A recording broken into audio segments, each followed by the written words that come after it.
Olá, meus amigos! Sejam todos muito bem-vindos a mais um vídeo no nosso canal da Física Completa. No vídeo de hoje nós iremos falar sobre dilatação térmica volumétrica. Mas antes de nós prosseguir, moçadinha, não esqueça aí de dar o seu like, de compartilhar e comentar o nosso vídeo. O seu comentário é de suma importância para que nós possamos melhorar os nossos vídeos.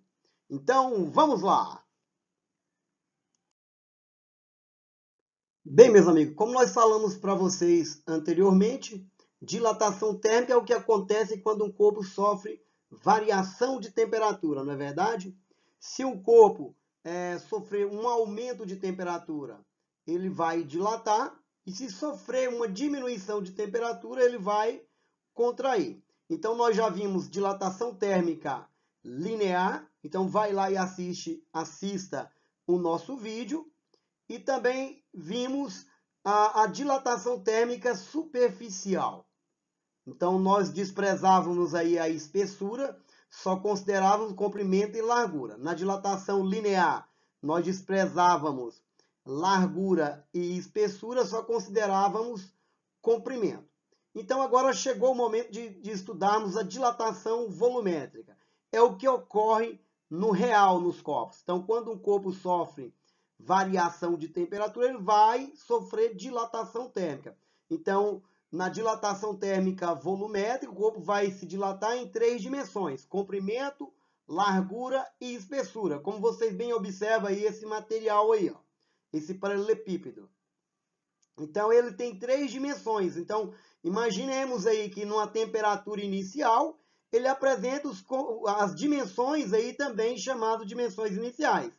Então, eu tenho um comprimento aí chamado de y0 no eixo y, um no eixo x, que eu chamo de x0, e outro comprimento no eixo z, que é o z0.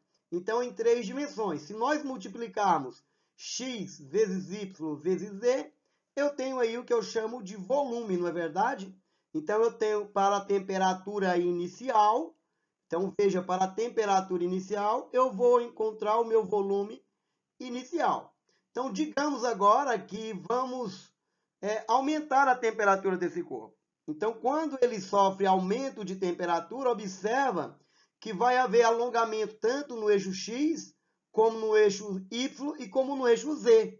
Se nós multiplicarmos essas 3 dimensões agora para a temperatura θ, eu vou ter um novo volume, diferente do volume inicial. Por isso nós estamos chamando aí de V.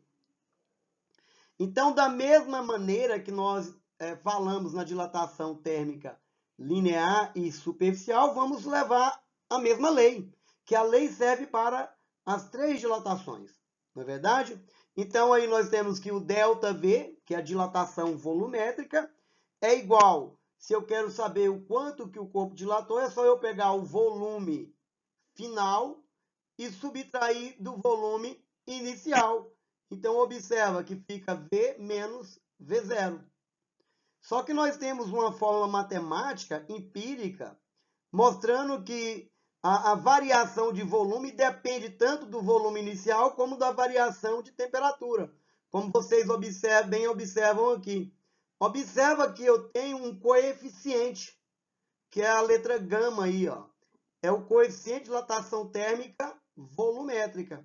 O coeficiente de dilatação térmica volumétrica é 3 vezes maior do que o coeficiente de dilatação térmica linear. Então, observa aí que as leis são as mesmas. Eu costumo falar que muda a letra, mas não muda a música. A música é a mesma, né? Então, observa, nós mudamos só a simbologia. Lembrando que agora é 3 dimensões. Então, as unidades de medida agora vão ser centímetros cúbicos, milímetros cúbicos, metros cúbicos e etc. Então, agora são 3 dimensões. Não se esqueça, pequeno gafanhoto. Vamos fazer um exemplo para nós fixarmos esse novo conhecimento. Vamos lá? Bem, pessoal, então vamos para o exemplo para nós coroarmos esse conteúdo, não é verdade? Então, veja, um paralelepípedo de uma liga de alumínio, cujo coeficiente de dilatação térmica linear é 2 vezes 10 a menos 5 graus Celsius elevado a menos 1. Tem aresta que a 0 graus Celsius medem 5 centímetros, 40 centímetros e 30 centímetros. De quanto aumenta seu volume ao ser aquecido a temperatura de 100 graus Celsius? A primeira coisa é entender de qual dilatação térmica se trata esse enunciado. É lógico que é da dilatação térmica volumétrica, não é verdade? Porque eu tenho 3 dimensões: ó. Comprimento, largura e espessura. Então, observe também um detalhe, que ele me deu o coeficiente de dilatação térmica linear. Eu tenho que saber que o coeficiente de dilatação térmica volumétrica é 3 vezes maior do que o coeficiente de dilatação térmica linear. A temperatura inicial é 0 graus Celsius e ele quer saber o quanto que aumentou o seu volume. Ou seja, ele quer saber qual foi a variação de volume. A dilatação, quanto que dilatou esse paralelepípedo. Então, vamos só idealizar o paralelepípedo. Então, vamos lá. Ó.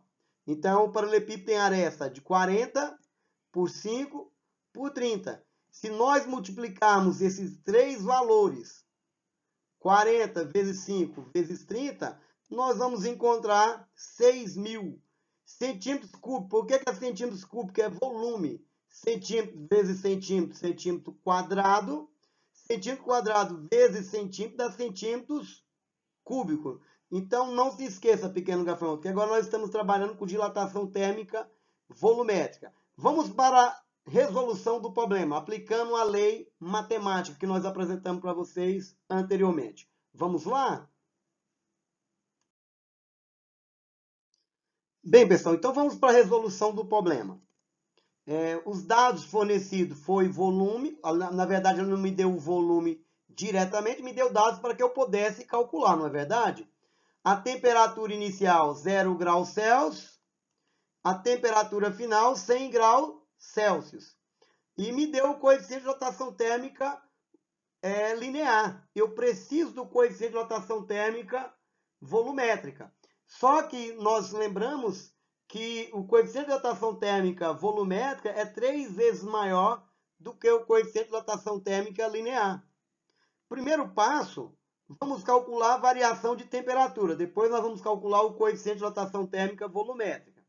A variação de temperatura é a temperatura final menos a inicial. 100 menos 0, vamos encontrar que a variação de temperatura foi de 100 graus Celsius.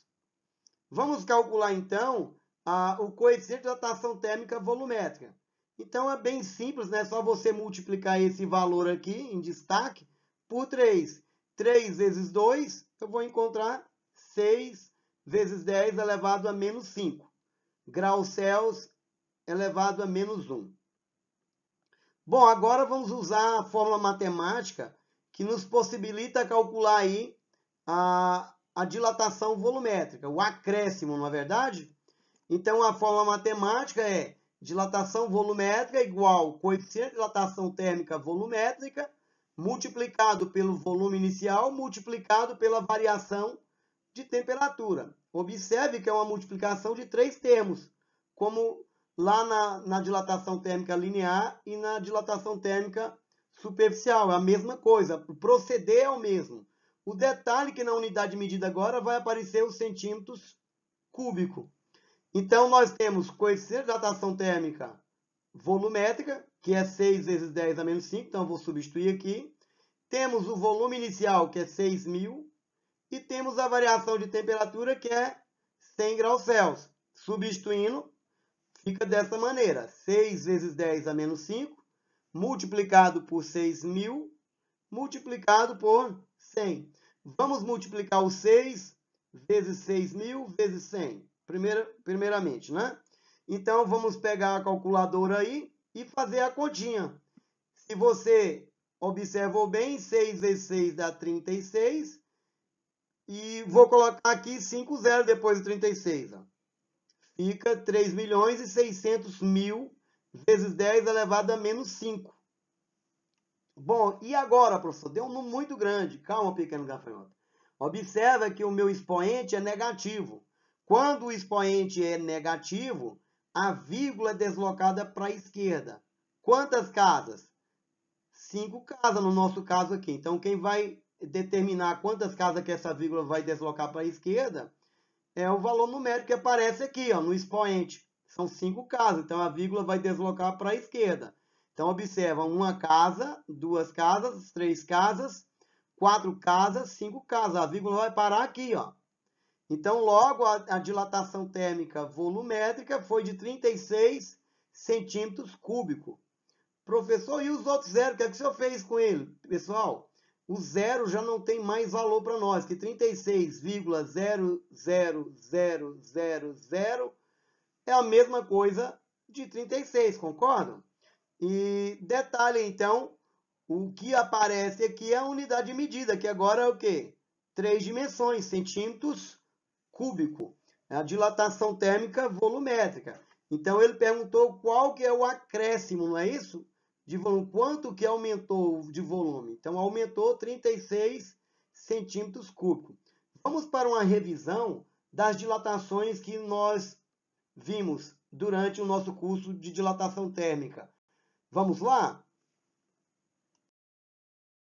Bem, pessoal, é só fazendo um resumão para nós entendermos aí o que nós aprendemos durante o curso de dilatação térmica, não é verdade? Então, nós falamos que dilatação térmica é o que ocorre em um corpo quando ele sofre aumento de temperatura ou diminuição de temperatura. O nome é o mesmo, dilatação térmica.